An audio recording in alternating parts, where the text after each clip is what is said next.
listening to AstroDetectives, where longtime friends Scott and Sarah try to debunk or prove the ancient practice of astrology. I'm Sarah Hartshorn, the astrologer. And I'm Scott Randall, the skeptic. Each episode, I'll give Sarah two natal charts. One chart matches the exact moment of birth for our mystery guest, and the other is just a red herring. I'll use astrology to detect which chart belongs to our guest. And with a little help from my underground network of AstroDetectives, this case is as good as solved. Oh, we'll see about that. Welcome, everyone, to AstroDetectives. We're here. We're excited. We got two charts, and we are going to use them to see if one of them matches our guest. Maybe neither of them match our guest. Wouldn't that be fun if one of these times they're both wrong? That would be... I wouldn't put it past you, Scott. They were both so both red herrings. Yeah. I would expect that from you. But let's hope somebody's real here. Yes. Well, we've got a real guest astrologer, which we can hear. That's Moses is going to help you out in a little bit. But first, Sarah, I wanted to talk to you about Cancer season, because I like to follow the seasons of the zodiac very carefully. And we are enjoying making playlists. Mainly you are making the playlists, and I am encouraging it. But the more that I learn about the zodiac, the more I like to have a say in playlist content sometimes, or just thinking about, what songs would match this based on my very limited understanding of each one of the signs. And I got to say, I get it. It's fun. It's fun to do. It sure is fun. And I mean, when you first told me we should do this, I was like, no, that sounds like a huge burden and a lot of work. And then I got to work and I've already clocked over 100 hours on this. And so the Cancer playlist is available now on Spotify. And this is one of my favorite ones that we've put together. And I've got a lot of blues on there because Cancer is all about feeling and getting in your feels, and a lot of, love songs and unrequited love. And one of my favorite artists is 2 Feet, and he is a Cancer, and he sings a lot of very sexy songs about love or unrequited love. And I have a bunch of his songs on there. So I hope people will check it out and let us know what your favorite Cancer songs are. And you're going to add, you always add one song, right, Scott, to my 80?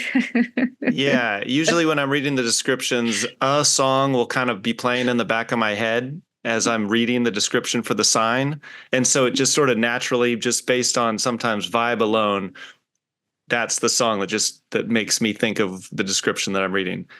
And this month is coming from one of my favorite Texas artists, Bob Schneider, with Big Blue Sea. And Cancer's a water sign. It is a water sign. It goes crawling around in the ocean there like a little crab. Well, crabs kind of crawl next to the ocean, I think, but yeah, or they swim in the ocean. So tell me, okay, Big Blue Sea by Bob Schneider. I'm actually not familiar with this song, but I'm just kind of scrolling through the lyrics. What lyrics stood out to you that you were like, oh, this is Cancer? Well, he's complaining about feeling all of this stuff going on in his day. The days are really beating him up. He's really attached to this person that he's singing to. He wants to share all of these feelings that he's having, but he also doesn't want to share all these feelings he's having. And then he just wants to sink to the bottom of the Big Blue Sea with them. Oh, okay. Which is the Cancer loving being home, I believe, just like the security and sanctuary. But we will expand for really dedicated listeners. We're going to have some episodes where we go in depth on these playlists and kind of talk about why each song was picked. And I look forward to hearing Sarah talk about her picks too. Yes, you would like to get some explanations out of me. Oh, for sure. But what brings us here today is a test of astrology, a test of astrologers. And you've got some backup today to help you find out if our guest, which chart matches them. Who do you got? What honorary detective do we have with us who today? do I got? Yes. I'm very excited. We have a returning detective to our show today, a locational astrologer from Prescott, Arizona, with over 30 years of an experience. And he even has his own episode on the astrology podcast. So I'm very honored to have him back with us today. Moses Siregar, welcome back to AstroDetectives. It's great to be back. Thank you. Awesome. Are you ready for your comeback? I hope so. We're trying to, keep focused on the game here. Just head down and pay attention to the details, and hopefully there'll be a good ending at the end here. Yes, we had kind of a tricky one last time. There are so many sports analogies that pop up with this. You know what? Going to keep our head down, focus on the game plan. Exactly. Well, tell us about the differences between these two charts that you guys are going to focus on to kind of try and decide which one belongs to the guest when we see them in a minute. Sure. Okay. So first off, we have a Gemini and a Taurus. So the Gemini is somebody who has Capricorn rising. So they are Saturn ruled, and they have their moon in the 12th house in Sagittarius. So they were born under a full moon. And then our Taurus is a Sagittarius rising, and they have a Cancer moon. So they're ruled by Jupiter, and that Jupiter is conjunct their moon in Cancer. And so normally we don't have an overlap of the big three, but we had like a little oversight, which is okay, because I was pushing you to see if we could get Saturn in different signs, which kind of expanded to maybe, like a 1.5, 2 year difference between the charts. So I appreciate that, and we'll deal with the little overlap. So we know there's going to be some, what was it, Sagittarius in both charts? So we know there's going to be some Sagittarius floating around. So you can identify that and say, okay, we're going to focus on these other things. Yeah. So for me, what I'm going to be looking for is in our Gemini chart, they are ruled by Saturn, and they have a lot of fire, and they have air, they have earth, but they are lacking like the element of water, and their moon and Neptune are in the 12th house. So for me, I feel like this person is a very intelligent, logical, realistic person who's going to be more motivated by their logic and intellect, make decisions based on that.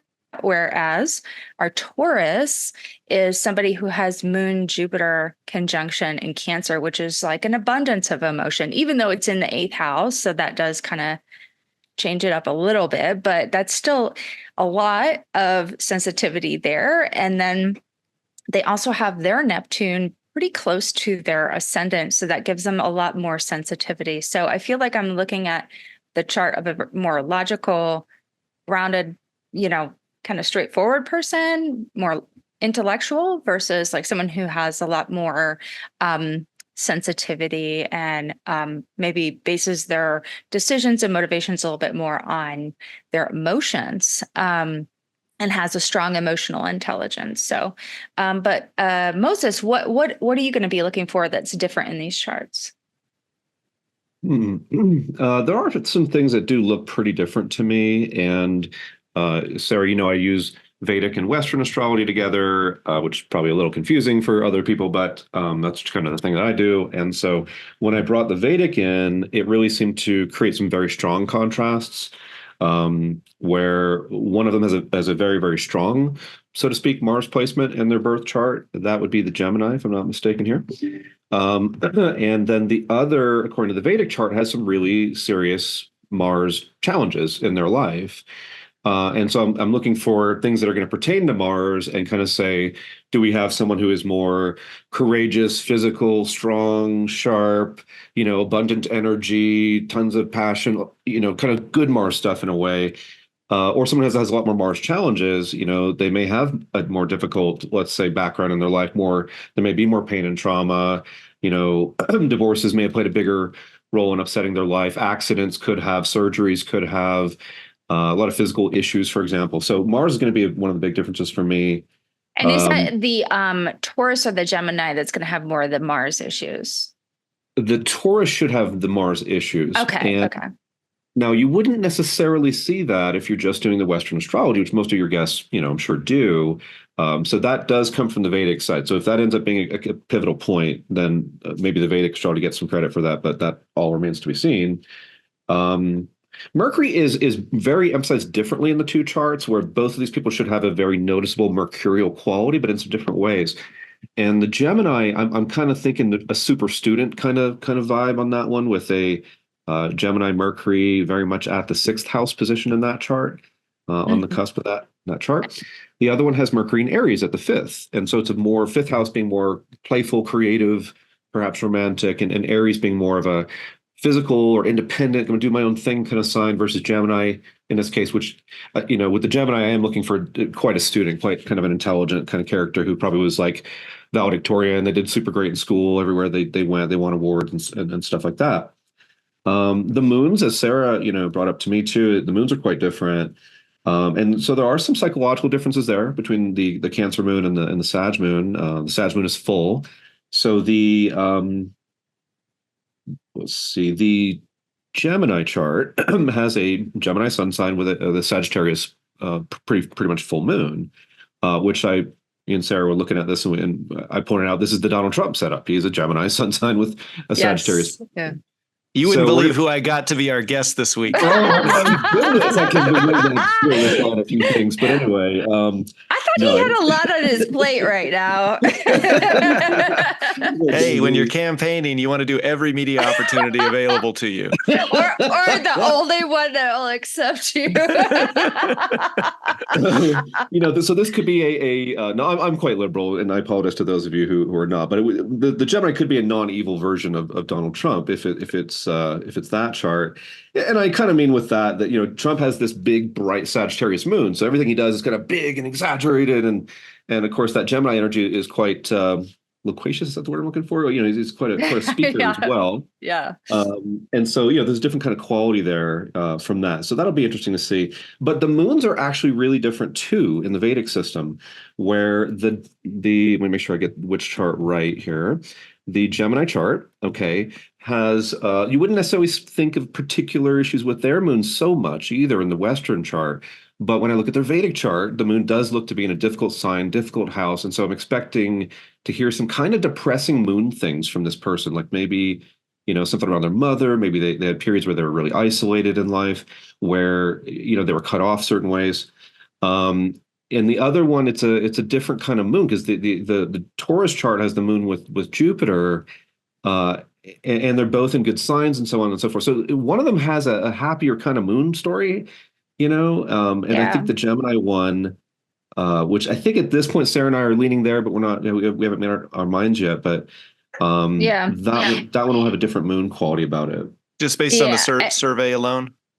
Yeah. Okay. That's all we have to go on. And just to remind everybody, you can get these charts in our case files on our website at AstroDetectivesPod.com. I'm always trying to remember to say that, and I'm always forgetting to say that. But hopefully everyone knows these charts are available on our website. And Moses, maybe I can get those Vedic charts from you after, and I could include them. So, that would be really cool. So, if it's the Gemini, they have a timing thing too, where they started their Venus dasha around the same time they got married, according to the survey that we've already read.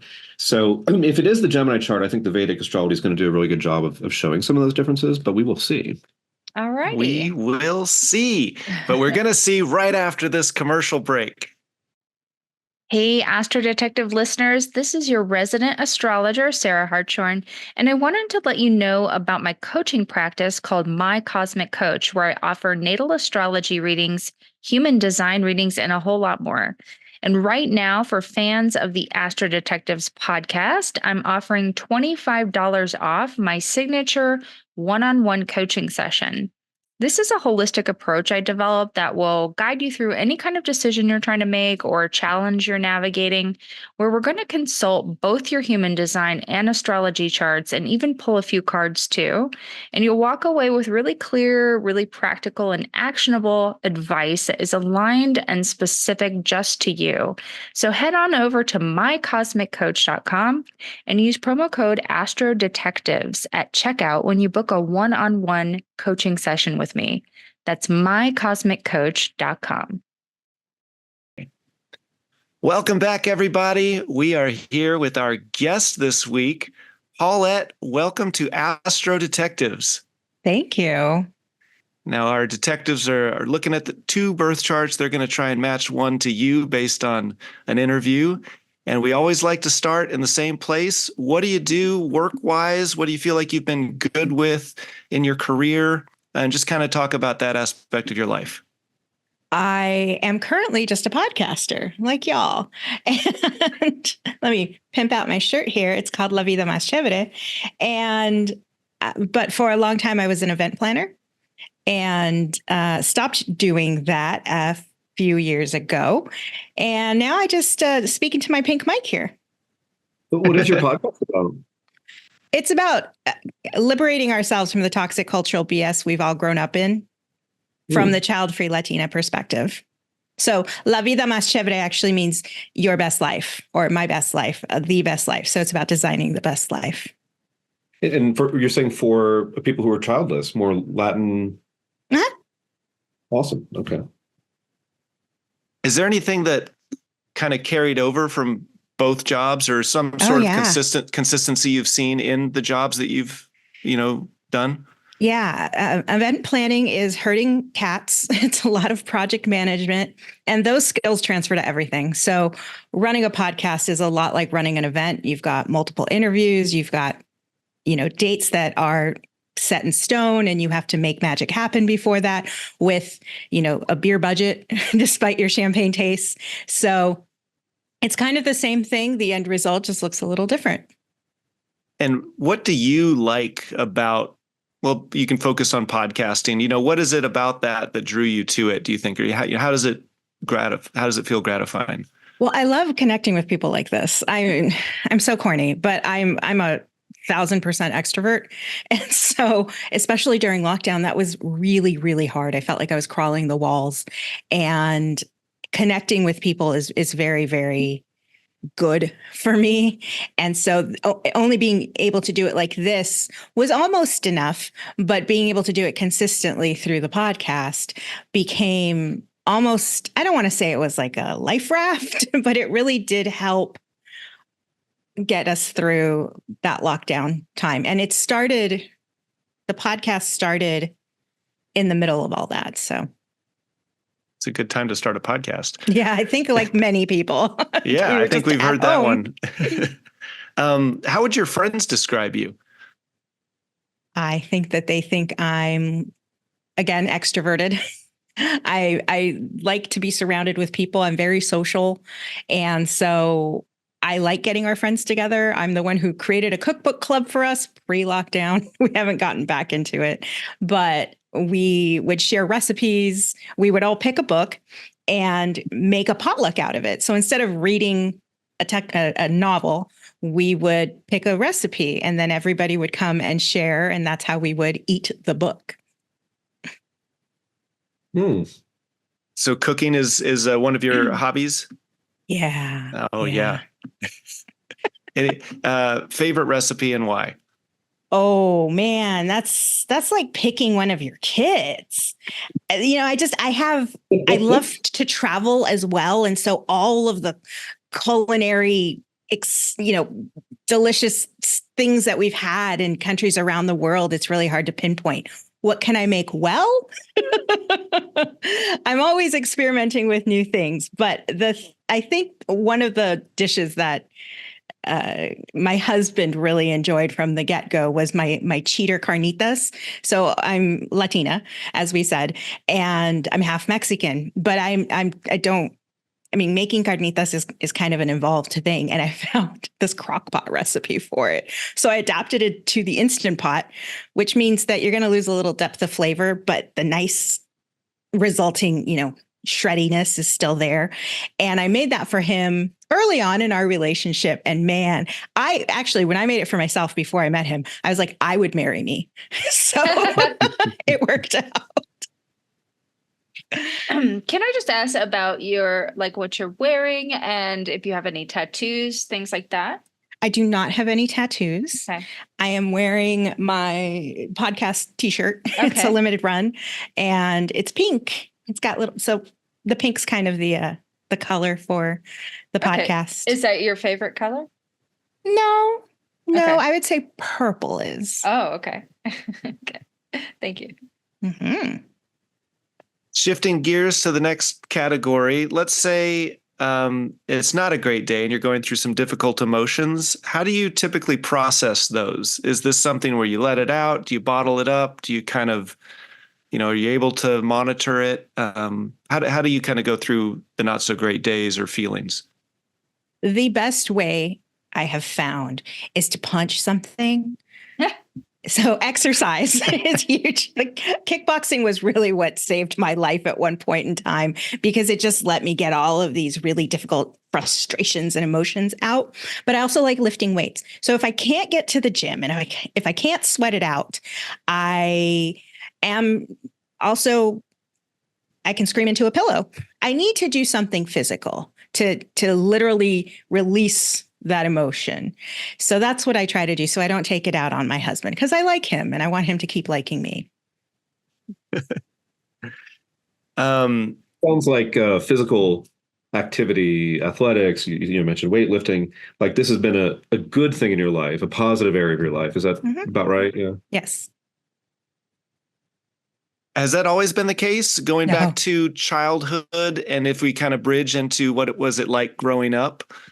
No, I was very awkward as a child. I was very shy. I don't know where this extrovertedness came from. It's just one day I flipped a switch and suddenly felt comfortable being that person.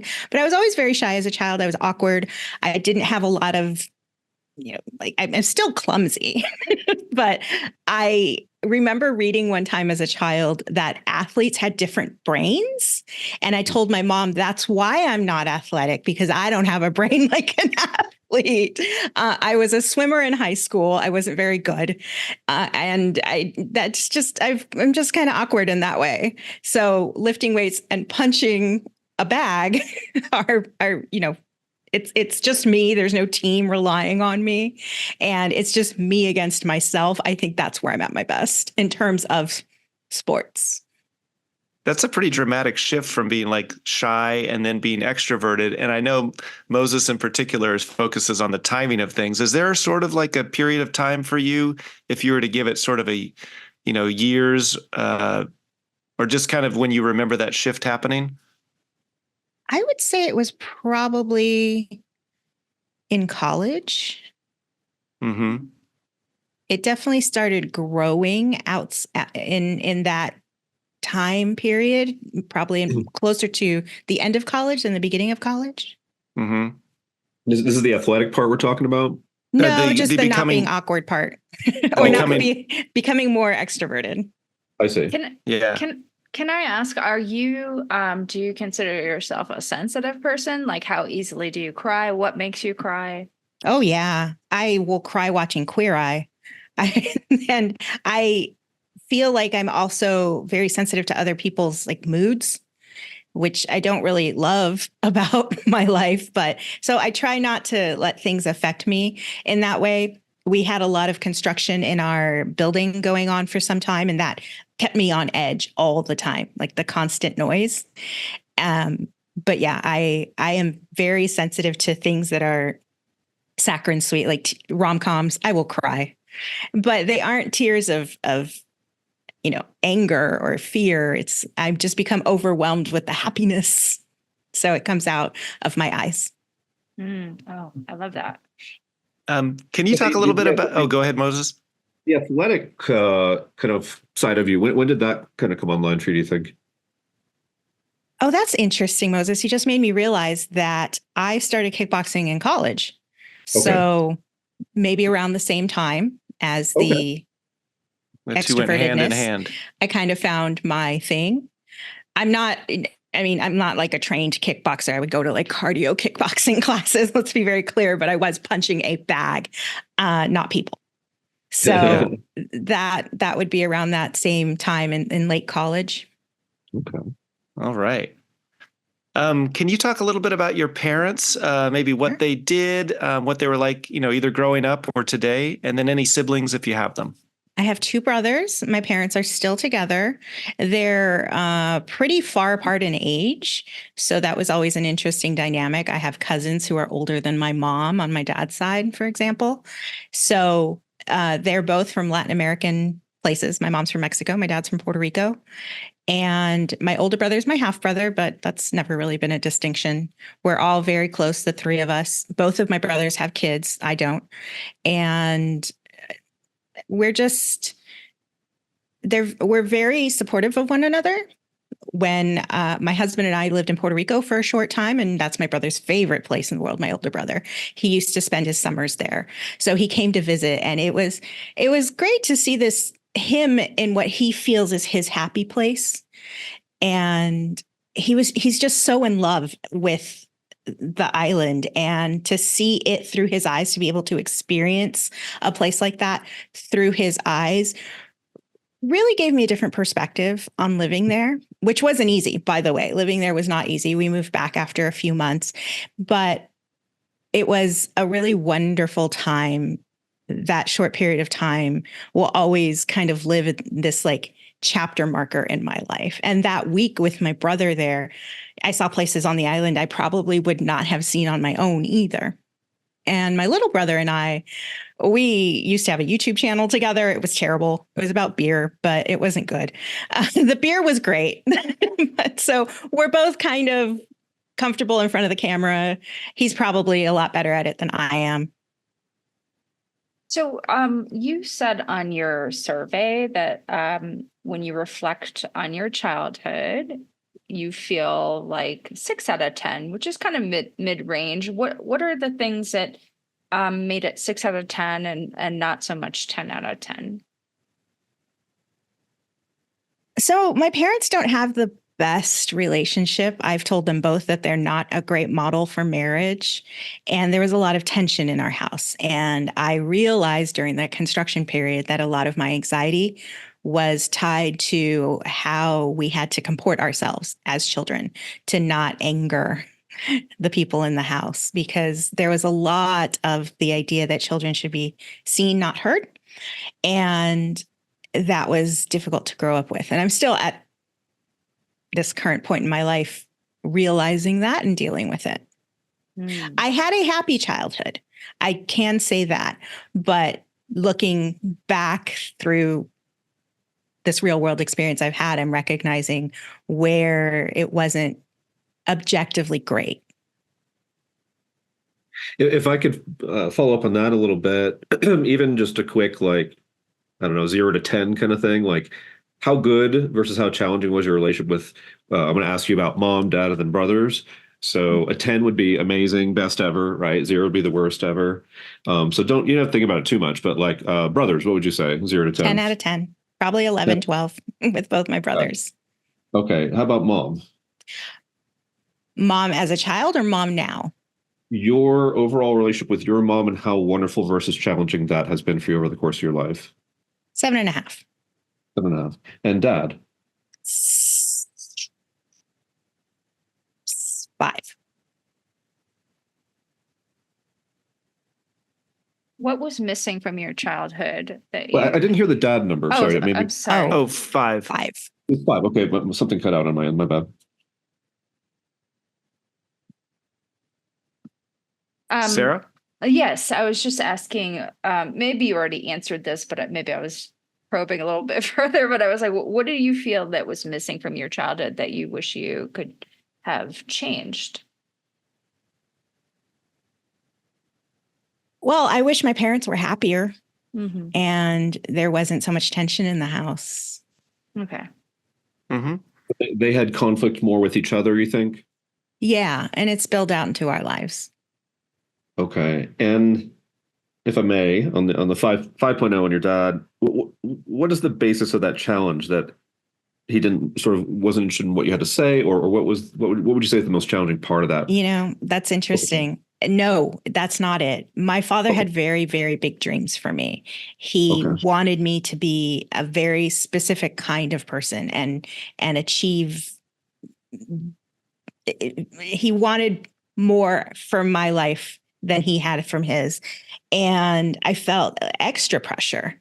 There was a time when I decided I could no longer continue to go to the college that he had, dreamt for me. And so there's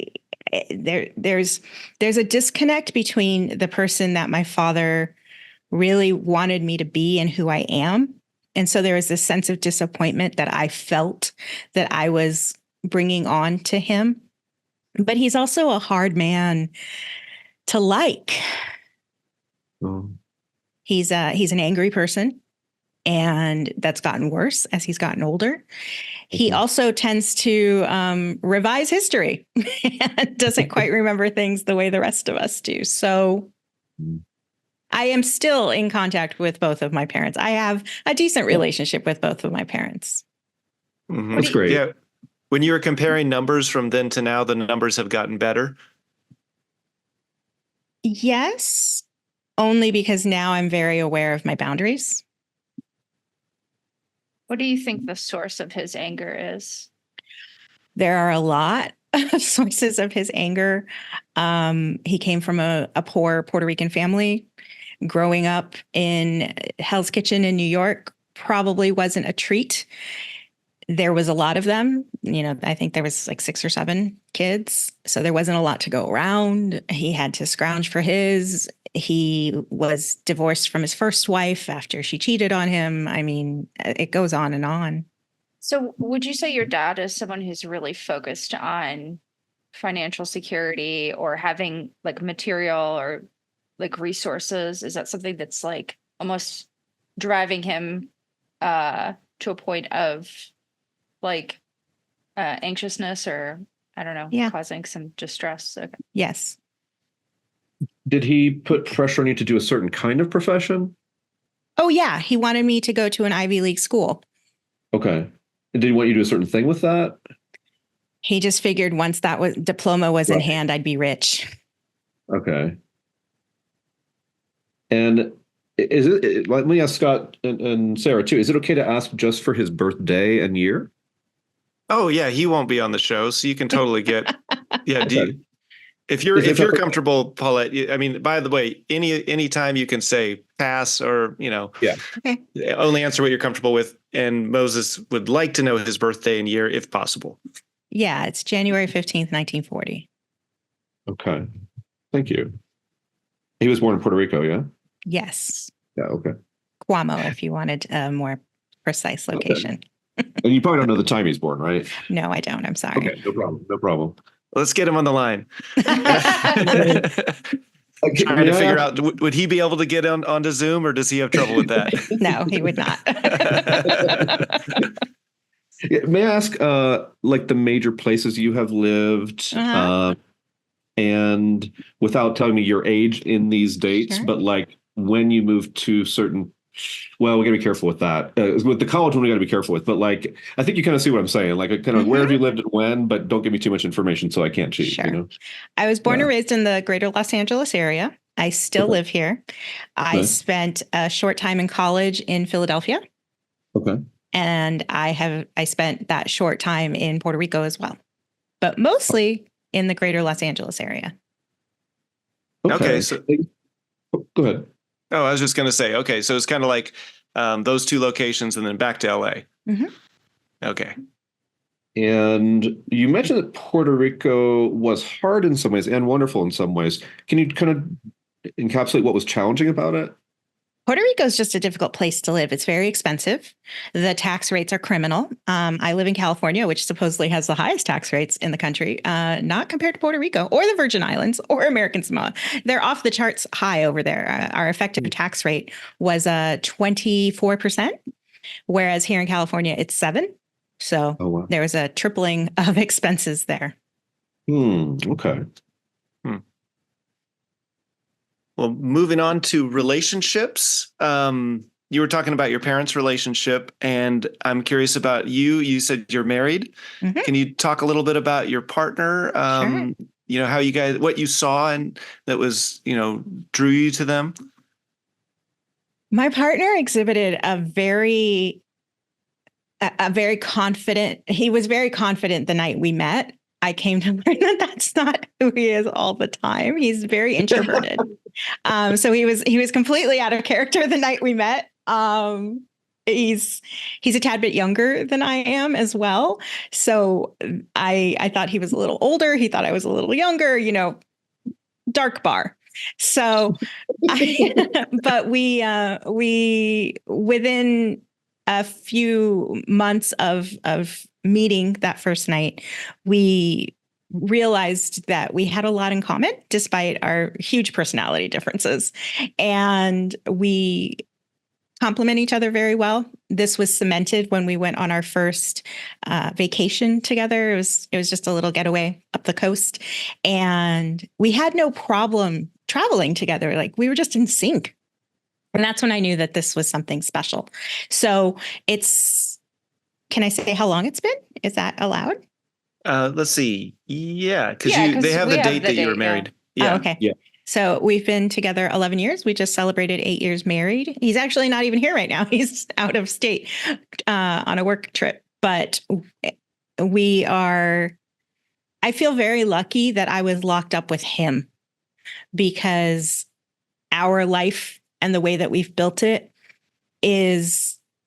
really works for us. And so the both of us work from home. We're constantly on top of one another, but we have our separate spaces. And so we weren't on top of each other the entire time in lockdown. I know other relationships, other friends and family were not as lucky, and they weren't necessarily home all day with each other either. So I feel like that's a real testament to how strong our foundation is as a couple. Are we at a point where we just ask random questions, or are we? Well, I can get through a couple more of our categories, and then if there's a random one that you have. Moving on, this briefly, you had mentioned the decision not to have kids. Was that anything in particular, or just like you were kind of maybe? Does that come from anywhere? Just your feeling on kids in general, basically. I like kids. I mean, it's not because I don't like kids. I have 4 nibblings who are amazing. I'm going up to Northern California to watch one graduate next weekend. So I'm very excited about that, even though college graduations, are boring as hell. But I have always said that I felt like I was biologically not supposed to have kids. Like, the desire to have children never appeared. So I figured I was just born this way. It was the same thing as having curly hair and being right-handed and having brown eyes. It's just, that's who I am. And then I'll just do a couple more quick ones and pass it over to Moses. Money or debt? Have you been more of a saver, or have you sort of like easy come, easy go with money? What's your kind of relationship with money? Yeah, I am glad I met my husband, because he's the one that got me to really focus more on saving versus spending. I used to have a retail therapy problem before he showed up. And I remember having a conversation with him before we moved in together about how much credit card debt I had. And I was really scared to tell him. And his reaction was no reaction. He's like, okay, we'll fix that. So again, another sign that he was the person for me. And since then, I've gotten a lot better with spending and not spending. So we definitely focus on having a good life now, but also saving for the future, making sure that we're taken care of, because we're not going to have kids to take care of us. There you go. This is all for us. Any health or self-care, like things of focus, like any health issues that have been a concern, or any self-care that works especially well for you?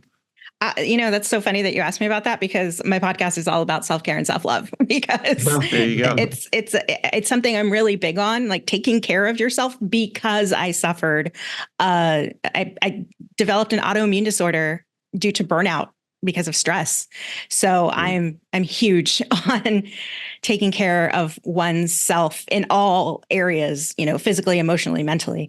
I also suffered from depression in college. So I've done the merry-go-round of that. And I think that there's a lot to be said for how difficult our society makes it to put yourself first. And I wish more people would recognize that. So that's how I feel about that. I do. I mean, hearing you talk about working it out at the gym as being a great stress reliever. Are there any others that you recommend that are just, an audience can take away from just listening? Oh, yeah. So here's my favorite one. I did a whole episode called Self-Care You Can Do in Your Pajamas. Again, back to lockdown, because so much of, I think, of who I am now came through those few years. We were looking for something to just look forward to every day, right? Because every day is the same, especially when you work from home and you don't have kids and you don't have pets and everything's just the same. And we got really into lattes, like frothing milk for the morning coffee. And I'm not a coffee drinker. My husband's a coffee snob. I like my tea. And our coffee frother broke. So the cool thing about marrying somebody who's really into tech and research is they found the best frother, right? It does cold foam, it does hot foam. So these tea lattes became kind of a treat to start the day off on the right foot. And, for the cost of a $35 frothing machine, or maybe, I don't know how much it was. I'm guessing it was around $35. 3 minutes suddenly transforms a basic drink into something, it elevates it into something that is soothing. And so that morning latte for me has just become routine. And he's not here this week. He usually makes them. And I haven't had one. And I feel kind of off kilter because I haven't treated myself to that self-care, this routine self-care. And so that's how I realize that's something I absolutely need in my day. I need that little treat to start the day off. And it costs nothing in terms of, it's a few minutes of time. Yes, there was a cost to acquire the frother, and there's a cost to the tea and the milk, but the cost is really irrelevant in what I get out of it, which is a real soothing start to the day. And I think that the way you start your day is really important to how you can live the rest of the day. And it makes you slow down and live in the moment when you're appreciating something like that. Yes. Like my cup of coffee in the morning is very similar. And sometimes I'll be chugging it or I'll be working on something else and just getting through it. And I think, wait a minute, I love sipping coffee. Why am I not just appreciating what this warm thing in my hand that is so good? I don't even think the caffeine matters that much. Of course, the caffeine matters. Last but not least, how would you describe the last 12 months? Oh, man, they have been turbulent. A lot has happened. Our condo was undergoing construction. They were replacing windows. It was very invasive and very loud. Then we moved back. So there's been a lot of upheaval. But coming home from Puerto Rico, everything fell into place. Like we were able to get back into our old condo that we had given up. We were able to stay with a friend for a month who just so happened to be leaving as we were coming. And all of these things naturally fell into place. So it seemed like almost the universe was delivering for us, giving us a solid because the previous 9 months had been so hard. So it's been a lot of ups and downs. My husband and I have this philosophy that life is about adventure. And every time we start to get a little panicked, a little overwhelmed, a little upset about the way things are going, we try to turn it around and look at it through the perspective of this is an adventure. We're just crawling up to the top of the roller coaster and then we're going to free fall down. And, this is just the ebb and flow of life. And that really helps. It really helps shift the perspective and the mindset. Moses, did you have any more questions for you guys? All over the place. Anything we didn't cover? Yes. Well, I've got some maybe rapid fire questions. Sure. Who's your celebrity crush? Male or female? You can do one of each. Oh, okay. It would be Selma Hayek and Jason Momoa. But Jason Momoa has to keep his mouth shut. I know you're going to say Yeah, Jason Momoa. Nice. Do you have any fears or phobias? Yes, it turns out that I am claustrophobic. I found that out inside an MRI machine.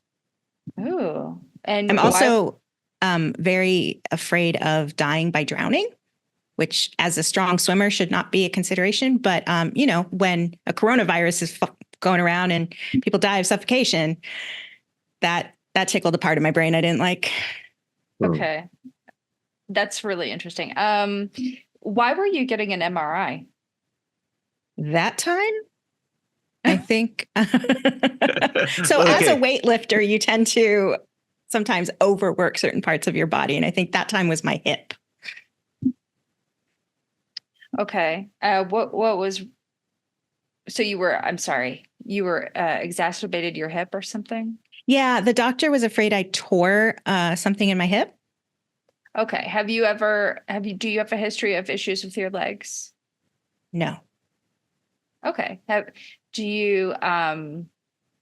you've never been prone to like twisting an ankle or breaking a leg or anything? No, I've never broken anything. Do you really, are your legs, do you consider them an asset? Yes. Okay. Do you love to show them off? Yeah. Okay. Do you wear shorts a lot? I do. Okay. And skirts. Oh, okay. Okay. I've asked that. Okay. Do you struggle at all with perfectionism or? I used to. Okay. But it doesn't like plague you? No, I've done a podcast episode on that too. Perfectionism is so prevalent. And I learned, especially in college, I was becoming an Ivy League school dropout, that the lack of satisfaction from actually attaining perfection was no longer worth the effort. Awesome. Okay. Moses, if you have any. Yeah. I'll try to go through them pretty quick, but there's probably a bunch of little things. Can we get your husband's birthday and year? Okay, sure. It's 1987. Okay. You probably don't know his time, which is totally okay. He doesn't know his time, so no. Gotcha. Okay. So 87, yeah? Mm-hmm. All right. He's going to want a location, I bet. Without the time, it doesn't matter too much. Okay. We kind of can just see where the plants were generally on that day. All right. And, that might be helpful. Okay, so I'm gonna be looking at that. I'm not gonna look at it yet. I'm curious what kind of student you were, and one of these charts I'm looking at and thinking this could be the chart of like some super student who is acing everything valedictorian or something like that. The other one looks like someone who's probably more motivated, passionate about something that they're gonna like create something around, which actually sounds kind of like you. But what would you say about that? Well, for the first 12 years of school, I was definitely like a very good student. I was never going to be valedictorian because there was always someone smarter and more dedicated, but getting good grades was like, there was no other option in our house. Okay. And you did that naturally or you did it because you were pressured to do it? No, it definitely came naturally. That's why I was so unprepared for college because I never learned to study. Okay. One more thing on Dad then. I mean, do you feel like he particularly has made it hard for you to speak in your life? Or my father? Yeah. Like when you interact with him, some people, they kind of shut you down so you can't speak as much. Yeah. Is it like that? Or is it something not like that? It's more of just not wanting to go there. The whole broken stair, rock the boat kind of situation. I don't think I understand what you're saying. Oh, well, my father has, let's say, very strong opinions that I don't agree with. And instead of engaging for my own mental health and peace, I'm just like, whatever, Dad. Okay. It's not that he shuts me down or even speaks over me. It's that it's just not worth the effort. Do you think that you also may have strong opinions? Oh, yeah, for sure. Okay. And so there's that clashing there. Mm-hmm. Mm. All right. Do you have any? Well, actually, here's a question. We're going to go back to a shift that may have occurred in your life, depending on which chart is real, starting roughly back to last September, so last 9 months or so. So in one of these charts, it looks like you would have gone through a pretty big personal shift about that time toward, let me see what I want to say about this here. Well, it's a little hard to say because there's two charts, but toward a more maybe self-expressive personal power, run the show, play a little more, kind of like a little more maybe confidence or playfulness. Or does that track with like something significant over the last 9 months? Or are you just kind of like, I don't know? Well, there was a big move in and around that time. Okay. And what did that lead to? Well, that was the move to Puerto Rico. So 9 months ago, you moved to Puerto Rico. No, and you said September of last year? Yeah. So about 9 months ago. Yeah, I guess it's been that long. Yeah. Okay. So I'm sorry. 9 months ago, you guys physically moved to Puerto Rico, Mm-hmm. and you have since moved back. Yes. Okay. How long were you there? 3 months. 3 months. And that was the trip to Puerto Rico you were talking about earlier. Yes. Okay. Okay. And how did that change your life, you think, going to Puerto Rico like that? Well, it was expensive. So there was a financial hit, but there was also the entire purpose of going to Puerto Rico was an experiment to see Okay. if we could live in a predominantly Spanish speaking environment, which because Puerto Rico is part of the United States, you don't need a passport, you don't need visas. We didn't need anything except my husband's company to sign off on it. So there was no friction in that way. Getting there and the change, the tropics are the tropics, and the reality of life on the ground in Puerto Rico and the costs and things of that nature just made it really difficult. So had we been a little better prepared for that, we could have planned better, but Go ahead.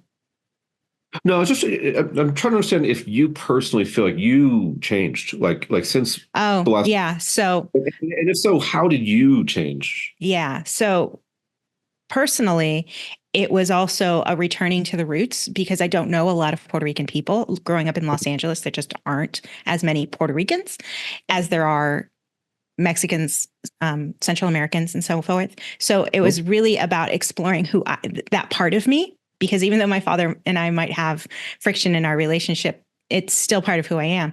And I really was committed to exploring that. And I never felt like I got enough time. But coming back, I have more fully embraced being Latina versus just being American. And that has opened up new doors. It has shifted my view on life and the things I want out of it, and who I want in it, and how I want to move. So yes, there was a big shift there.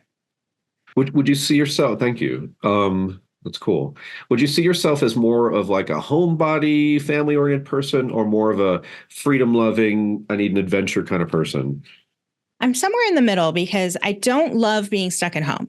I'm not good home. I'm not a homebody, but I also have learned I need to preserve my energy because I am a little too open to other people's like moods and emotions, and traffic in Los Angeles is really terrible. And so that makes me angry. Commuting across the city makes me angry, and home is where I can decompress. So I would not call myself a homebody. I really like to be out, but at the same time, I'm not a social butterfly like I used to be. Okay, interesting. Parts of your body, are there certain parts of your body you find you just have issues with a lot, or anything interesting? That's interesting that you ask. I have a lot of digestion problems. Okay.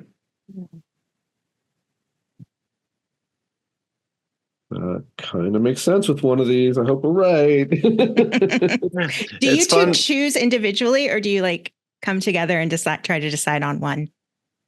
Well, I mean, ideally we try to decide on one, but I've always said I have to go with the one that I feel, even if I respect the other astrologer and I think they might be right. If I can't get there, I feel like I don't deserve to. I need to go with the one that I'm feeling, Got it. I'd rather get it wrong than feel like I didn't earn it. Right. Are there any places on the earth that you haven't mentioned that you have a really particular interesting thing, like, oh my God, it's my favorite place, I always love to go there, or maybe a place where something bizarre happened to you? Any other interesting locations for you?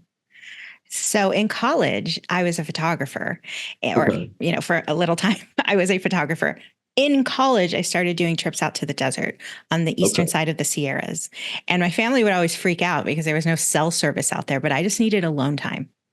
And it was just me and my camera, and I would find a hotel up in the area. And I was never fearful of being out there alone. And one time I took my dad with me so he could really experience this weird beauty in this desolate area. And he finally got it.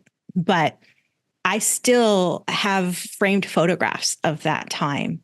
So I have never been a desert person. I have to live near water. I live by the beach now.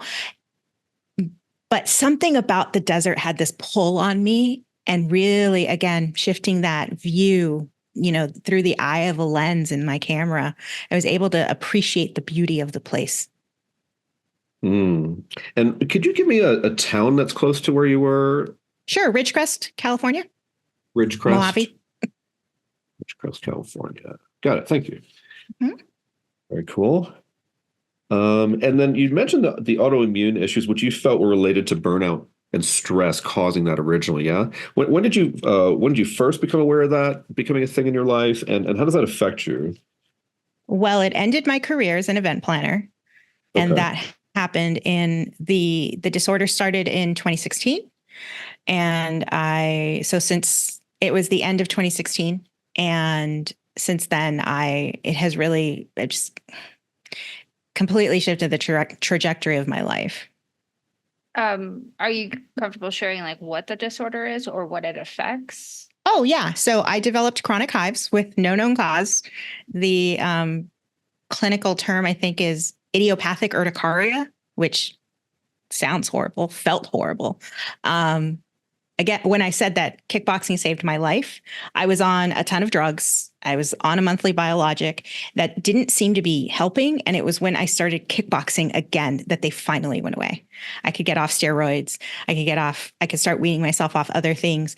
And so to this day, that's really the only thing that's kept it at bay, is that intense it's like you had exercise. This energy you needed to express. Mm-hmm.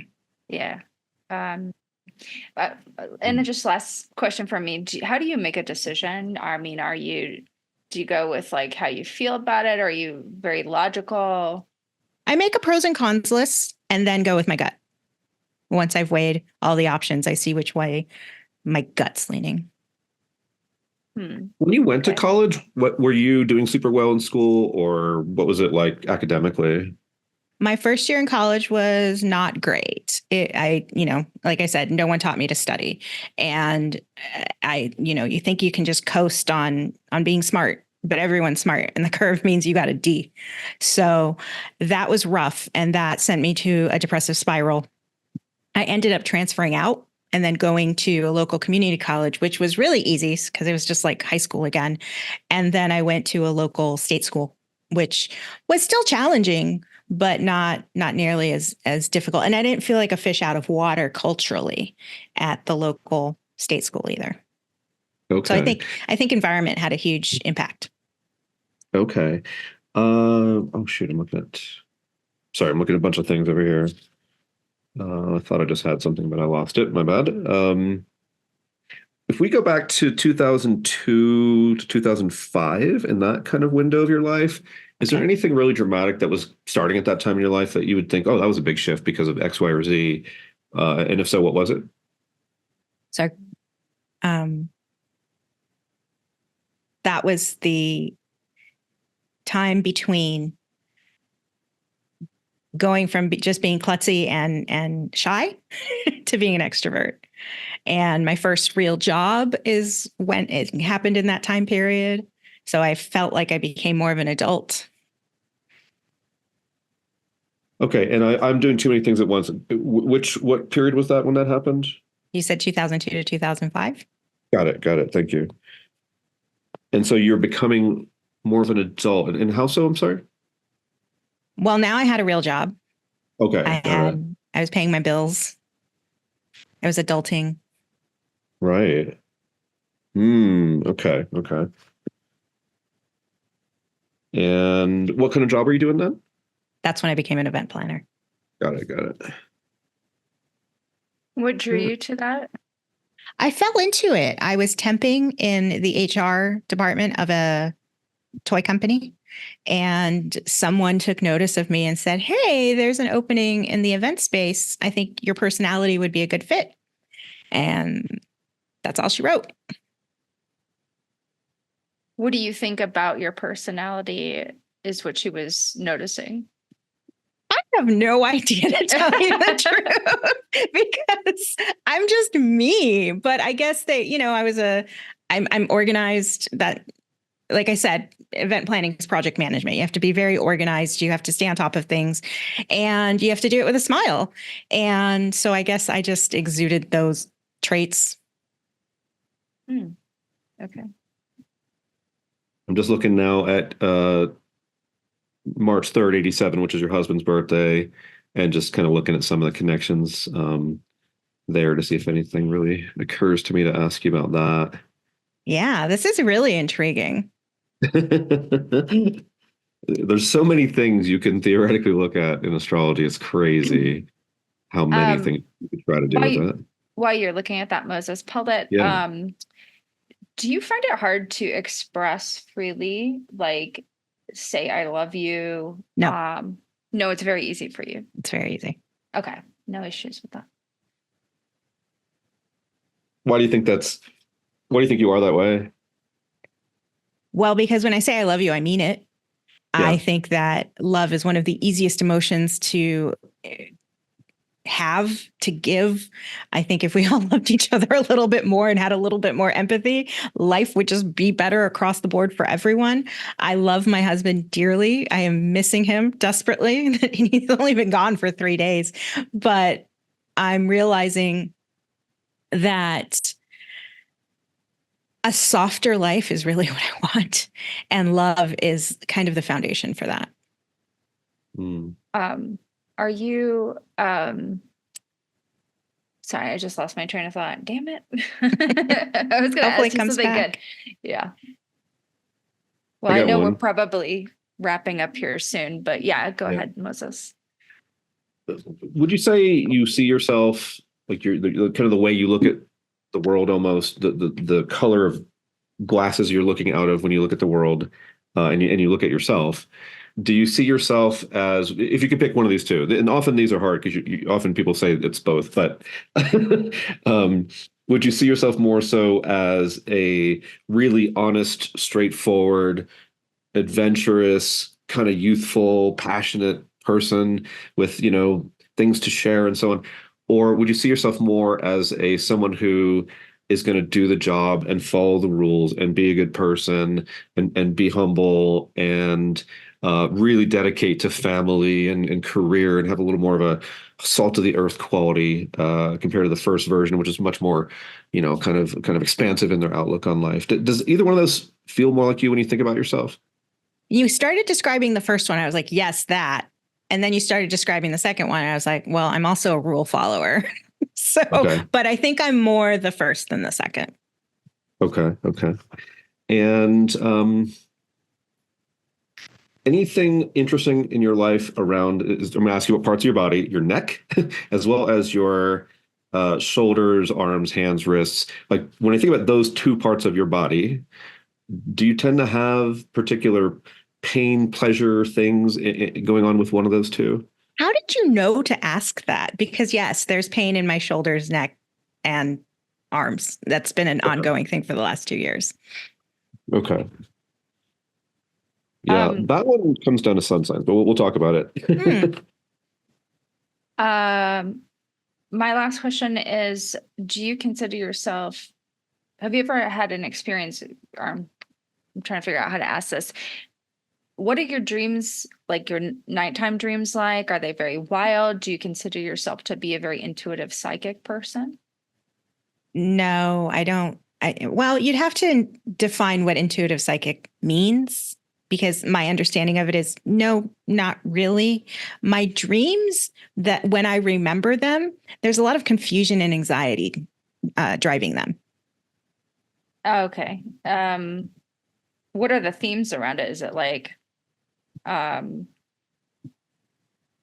guess that's kind of basically. What's interesting is it's changed, but it stayed the same since I was little. When I was very young, I would have dreams that I was drowning, which I think is where the fear of drowning and suffocation came from.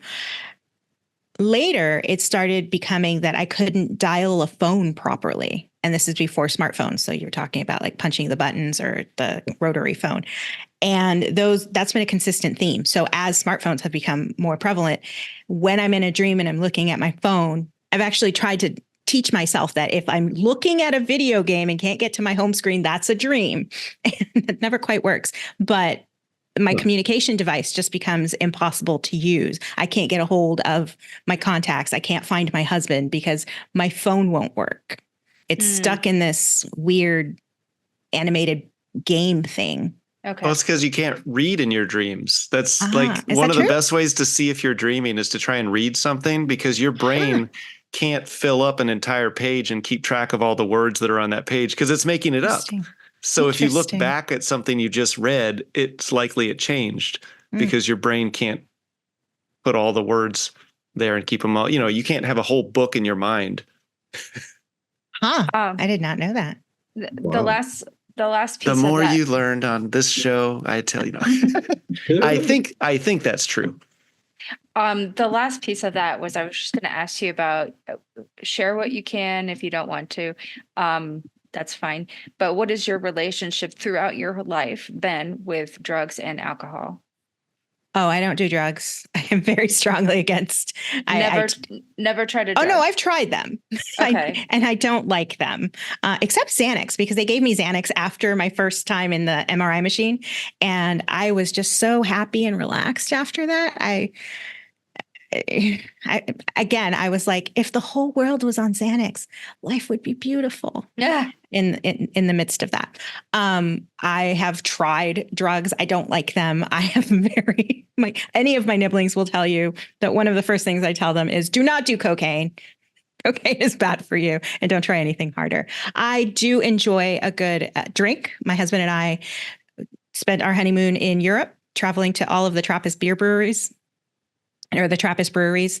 And so he's also a home brewer. We also got really into wine during lockdown. So that is my poison of choice. So you've never struggled with alcohol at all, though? You're someone who can handle. Okay.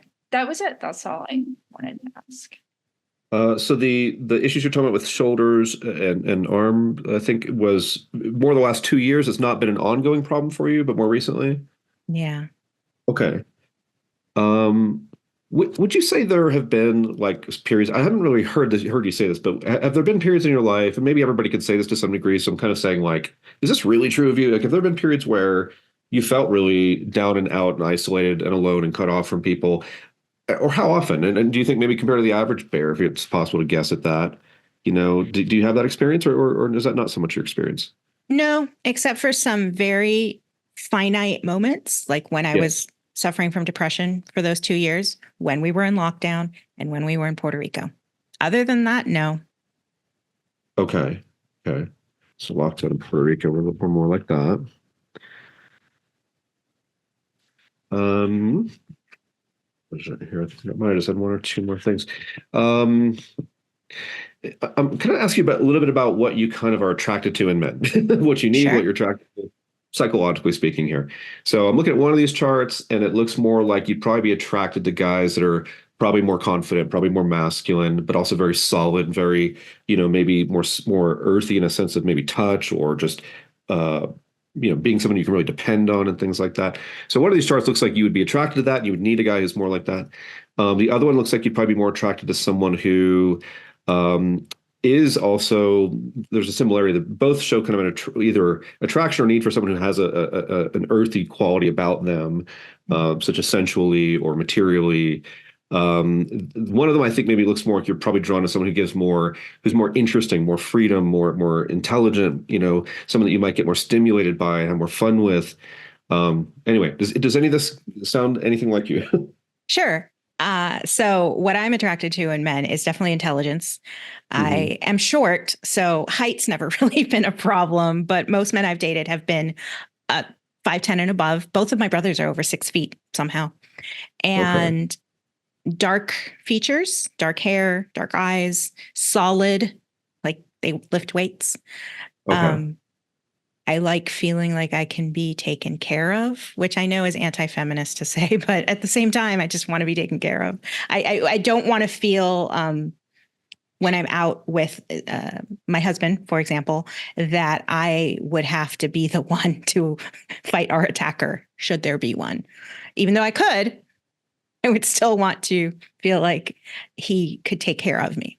And are you saying that as a person who is highly independent, but you want that from someone? Do you consider yourself highly independent? I think prior to being married, I was very, very independent. I did not want any shackles. I didn't want any demands on my time. I guess the compromise in marriage is that I've become a little less that. But I'm happy with that. I'm okay with it. I'm okay with who I am in my marriage and who I am. Yeah. Great. Okay. I think I'm just about done. Have you had any really significant surgeries? No. Okay. What is your relationship like with dogs in life? I like other people's dogs. I like dogs, especially huskies. I think they are hilarious when they howl, but I don't want them. I don't want to keep one. Okay. And no major dog issues, so to speak.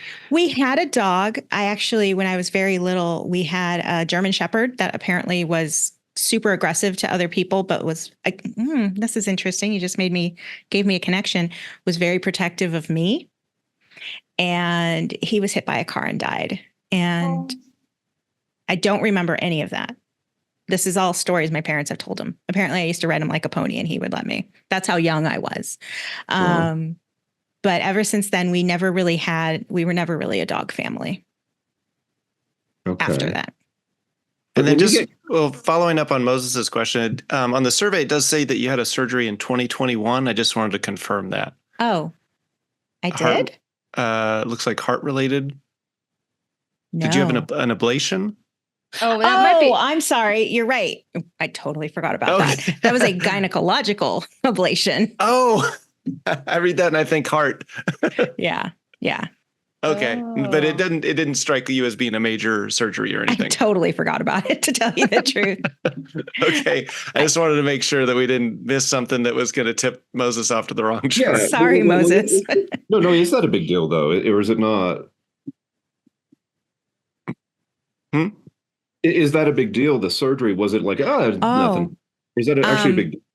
Well, it was disappointing because it wasn't permanent. So it was I don't know how much men know about these issues, but it was to stop the very, very heavy periods. And so, they burn off the lining of your uterus.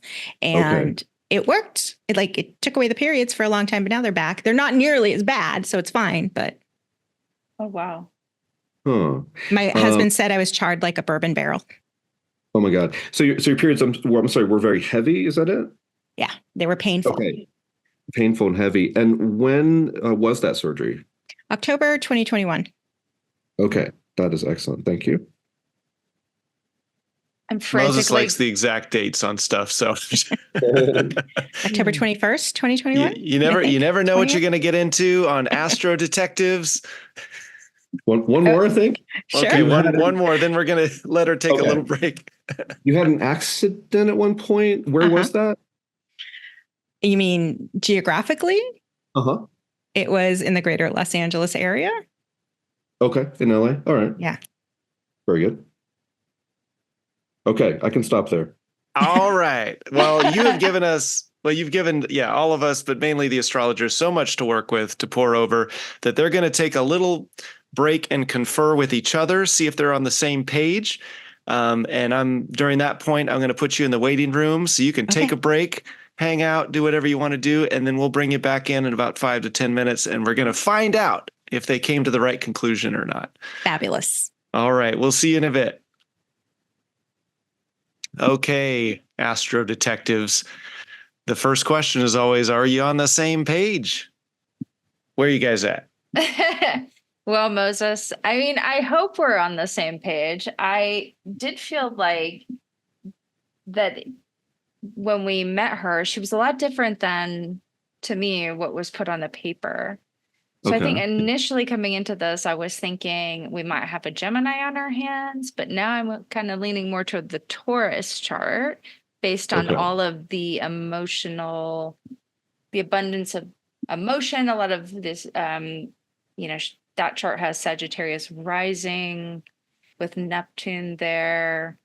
Neptune on the ascendant can be some anxiety. I don't know. Where are you at? Are you on a different page? Yeah, I think I'm sticking with Gemini. Okay.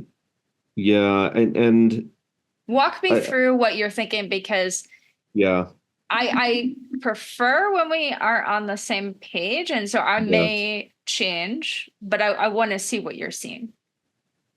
right. So yeah, I'm looking. I got a list for both of them, and the Gemini list is quite a bit bigger than the Taurus.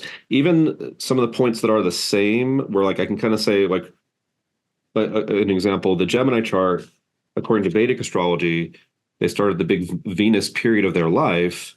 The years I would have given for that, if I would have guessed, I would have said 2012 would have been big to about 2016. And I'm looking at those years and saying, is there a big new relationship, for example, entering their life? Well, in fact, they met in 2013, engaged, and got married 2015, 2016. So that's really on the nose. The interesting part is that the other one kind of fit, but I think this one fits better because the other one was she would have started a Saturn cycle around 2002, 2005. And she said that's when she got really got a job and started being an adult. And that's totally Saturnian. So which of those is more significant? I'm going to say meeting your partner, and getting married to someone is quite significant. Getting a job is not as unusual as, meeting a sweetheart that you've been with for more than 10 years and been married. So even then, it's like the things that are kind of both ways. I go back toward the Gemini a bit, and there are some parts of her that I think connect with the Taurus part, but there were some timing things I looked at. Like, remember I was asking about what changed for her 9 months ago in Puerto Rico? Mhm. Her secondary progressed sun would have gone into Leo at that point. And that's why I was asking, did you change in some way, And she was referring to her dad. Son is often related to the father, and his family's from Puerto Rico, so we go back to Puerto Rico where dad is, and it changed her outlook on some things. So, that kind of fit. When I looked at the timing on her accident, I thought it was tighter for the Gemini chart. Having no desire for kids is something that in her Vedic chart with Moon and Scorpio is not uncommon to see with Moon and Scorpios. They don't have a strong desire to have kids. So that was a piece. The digestive problems I thought were very on point for me with the Gemini chart. I think it was one of her nodal returns where the North Node returned to the North Node in in Virgo, conjunct Saturn in Virgo, which is in the 8th house of her quadrant chart. So that looks like health issues, and it's literally Virgo, which rules digestion. So that seems Yeah. that seemed really on the nose for I would me. say that was the one of the things that made me drawn to the Gemini chart was the issue around digestion. Yeah. And then that chart does have Saturn, the ruler of the chart, conjunct the North Yes. Node, which I have, and which there can be experiences with autoimmune. Although the other chart has some things in it that could be some Right. That's true too. issues. And then I asked her about the neck versus the shoulders and arms and wrists and hands. And she definitely gave the Gemini answer to that. Gemini rules the shoulders, neck, arms, hands, wrists. Even though it's only been the last 2 years, mostly. But if it was Taurus, I wouldn't have been shocked if I heard about her neck a little bit, something like that. So that seemed more Gemini. She also said with men, she's really attracted to intelligence, which sounds more like a Gemini sun sign to me. Well, but the other one has Venus in Gemini. That's true, but that's Venus rather than Mars too. The sun is male, so she needs an intelligent man. So I feel like that fit better with that one. Well, and not just Venus, but the descendant in Gemini. Yeah, but like I don't know. To me, the sun. What do you need from a man? Gemini intelligence. To me, that's real straightforward. But not that there is nothing to that effect the other way around either. It's just the other one had Mars in Leo, and so I kind of gave her that option of like, are you really attracted to like masculine men or whatever? And she did say her partner impressed her initially because he was very masculine, very confident. But well, and she also said Jason Momoa, Oh yeah, but who doesn't love Jason Momoa? I mean, I have the hots for Jason Momoa, and I'm straight. So maybe I can run through a few things that was going for me with the Taurus chart. So she just really like focused so much on the, that's why I was asking about emotions. Do you cry easily? The sensitivity piece, and some things that she said were that, I mean, she cries very easily. And so I was kind of expecting that for someone with the Moon Jupiter conjunction and the Neptune on the ascendant. Right. The other thing is she would have, the Taurus chart has the South Node pretty close to the IC, but in the fifth house, which a lot of times South Node in the fifth house can be not, moving away from the idea of having children. So that's how I was connecting to that. I'm really interested in this Leo Mars in the ninth house. She said that's when she started like kickboxing, was college years, or, that. And so that would really be an active thing. And so she has mentioned a lot of like Marsy things that sound like she's got so much okay, so the hives, not expressing enough, that's a very hot Mars in Leo at the top of the chart versus a Mars in Taurus in an earth sign below the earth, which is going to be a colder Mars. And so that is why I'm like, when she was saying a lot of these, like getting hives, to me, that's a little bit more that than like someone who's ruled by Saturn. I was trying to listen to see if she had any like bone structure issues. I wasn't hearing that as much. Something she said about, she said routine self-care, now they both have a sixth house sun, but Taurus is a little bit more about self-care, I think, than Gemini. Needs a treat to start the day off right, is what she said.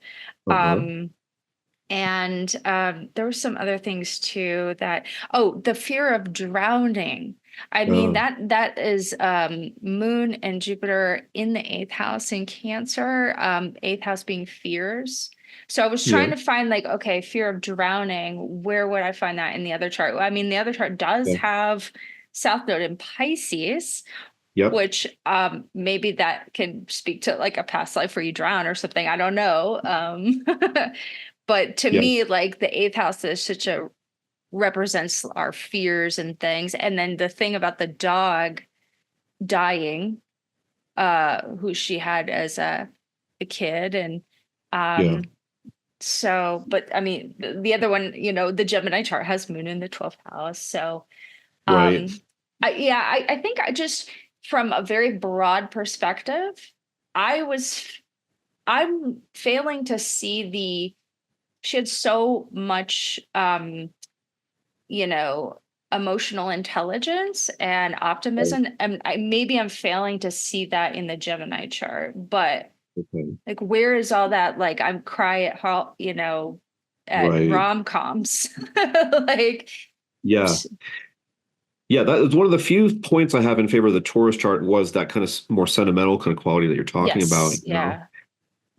So I do think that is stronger personally in that chart too.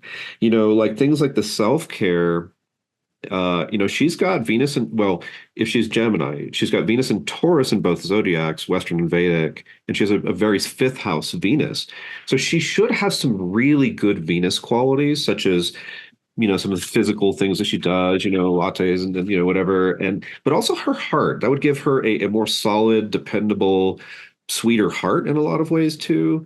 I think she gets it largely from that. But the big overview for me that I mentioned was there's a huge difference in the Marses between these two charts for me. And the Gemini chart has a really powerful, strong Mars from a Vedic point of view. And the other chart has a really weak, challenged, difficult Mars. So that ought to be on paper night and day. So I'm asking myself. Oh, sorry. Go ahead. No, go ahead. I'm just saying, I agree with you. And to me, it sounded like she did have Marsy challenges. Okay. So here's what I'm asking myself then. So were there some Mars challenges? Yes, but some of them she didn't even think to mention. Like I know the heavy periods were a big deal, and the surgery was a big deal. By the way, when she had that surgery, October 21, the South Node was about 2 degrees of Sag, which is right where the Moon is in the Gemini chart, which is the womb. And it's at the 11th house cusp of the chart, which is the 6th from the 6th, which is health. So it has a health connection. So I think that when I look at the big tips, kind of step back, I go, yes, the Taurus lost a dog when they were young, but I think she barely remembered it, right? She was like, people told her about it, and she didn't even remember the gynecological piece at first when I said, have you had any surgeries? So were they really that prominent in her life compared to, did she have a really, really strong Mars? Now, if she has a really strong Mars, she's going to have much better luck with her brothers, which 10 out of 10 brothers, right? Much better luck with physical activity. I mean, we have a kickboxer here. We have a weightlifter here. She's got a really powerful Mars like that. She seems like she's got plenty of energy and drive and things like this, and that would give her more passion. She seems like a passionate person. So I do think overall, when I look at her, she's an example of a woman that is very powerfully Martian, more than you might think at first. And I think that's more true of her than that she had a dog that died when she was a kid and a gynecological surgery eventually. Because eventually people tend to have a surgery, So it's like, is your life marked by difficult surgeries? No, not in her case. So I think, therefore, it's the strong Mars with all the physical activity and all the passion and all these, kind of grounded things. And she's a warrior. She's fighting for a certain cause. She's fighting for people to not be, limited by, toxic beliefs they've grown up with in the fifth house where Mars is here of children, fighting for women who want to be childless. In a way, it's a Venus-Mars thing. So I don't know. You were making a point either the other day when we talked or earlier in the episode about the Gemini chart having that Gemini Mercury at 29 degrees. What do you think about that, and how do you relate that to her story? Because you felt like, go ahead. I was thinking that might be your valedictorian type, right? And she doesn't sound like she's a dummy. She's done okay, right? She's not necessarily the valedictorian of her class, but and the sixth house is stressful. And her dad, where the sun is also in Gemini in the sixth house, her dad caused her a lot of stress around education. So I think I see that part of the sixth house Mercury. Also, her physical issues affect Mercury things. She mentioned her shoulders and her arms. Sixth house is stress stuff. The health issues that are caused by burnout and stress tend to be sixth house. And she said that's where her autoimmune comes from. And the Gemini chart has the sun opposite Neptune. So there should be a big physical limitation or weakness, like an autoimmune problem, like that. Now, I do. If I took everything else out of the picture, I might have said that the other one, the Mercury, made a little more sense, because here she is doing her own podcast, fighting for something she believes in. It's very Mercury and Aries in the fifth, actually. But then I realized that this chart has Venus Mars activating the fifth in Aries in her Vedic chart, so it's not that different. And so I think I see enough with this Mercury to think that it makes sense. And she does, after all, do a podcast, so she is using her voice, like she is speaking, right? And that's a thing with her work, I think, right? She's using that Mercury in a lot of ways. And then, of course, that bright Sag Moon, to me, that's more like someone who should be out there. Like, again, like Donald Trump would be like this. He'd be a Gemini with Moon in Sag. So he's out there, right? He's big. And so here she is doing a podcast about something that she believes in and has an opinion about. Like, that's pretty Sagittarian, right? She's telling us what she thinks about that.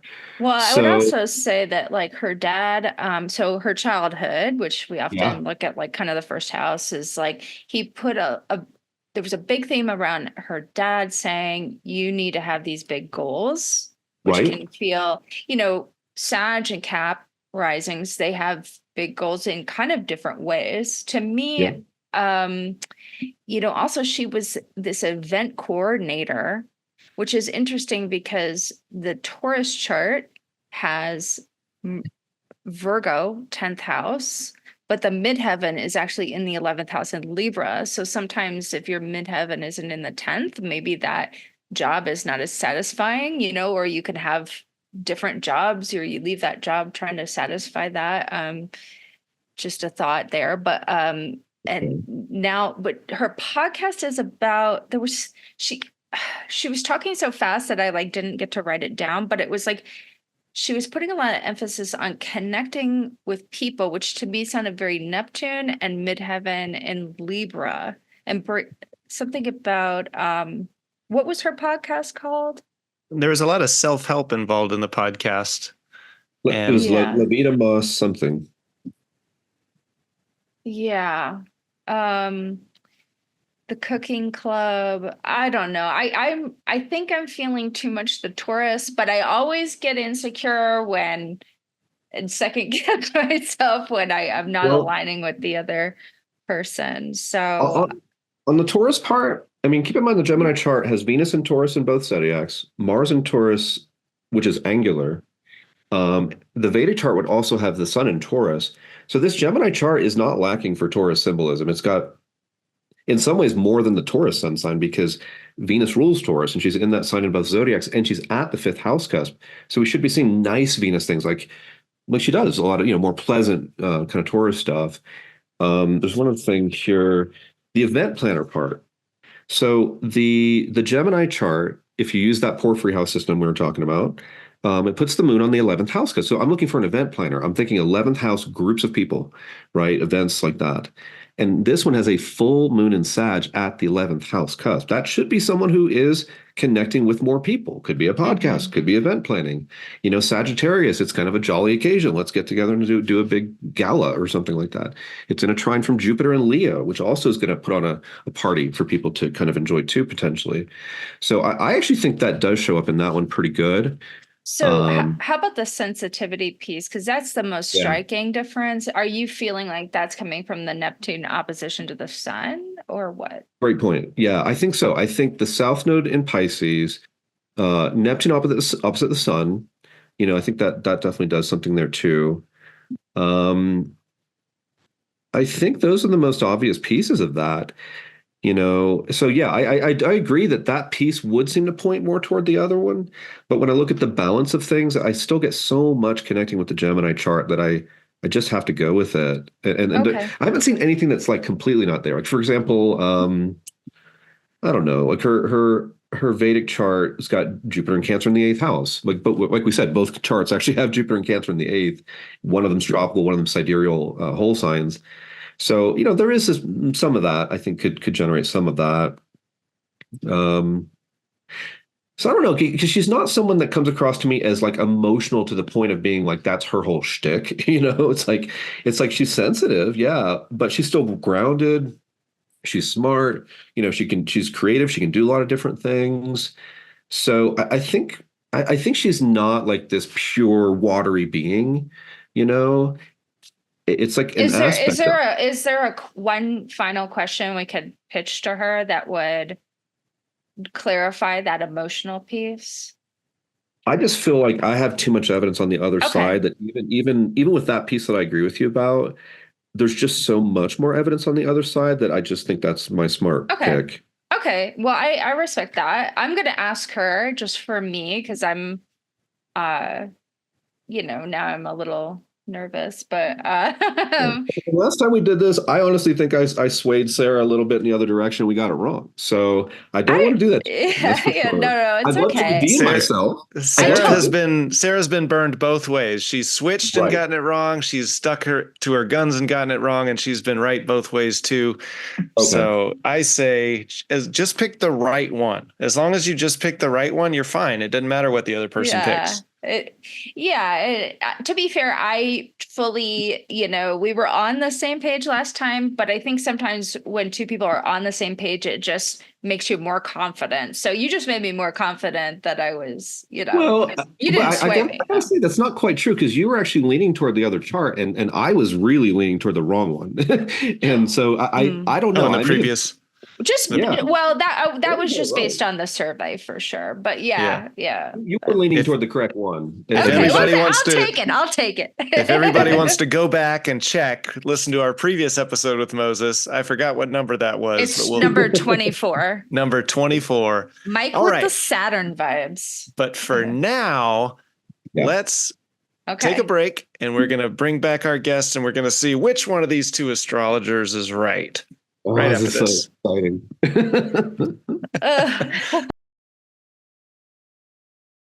Welcome back, everybody. The astrologers had quite a deliberation. They found themselves leaning towards different charts. We're joined again with Paulette to find out which one of those is correct. Sarah, what are you thinking right now? Well, I just, because we're kind of on different pages, Paulette, I like to have like a tiebreaker question, at least for me, Okay. just to give me a little more confidence or maybe change the one I'm going to go with. So we're really interested in the sensitivity in you. Like you said, earlier I was asking you, do you cry a lot? You're like, oh, I cry at Queer Eye.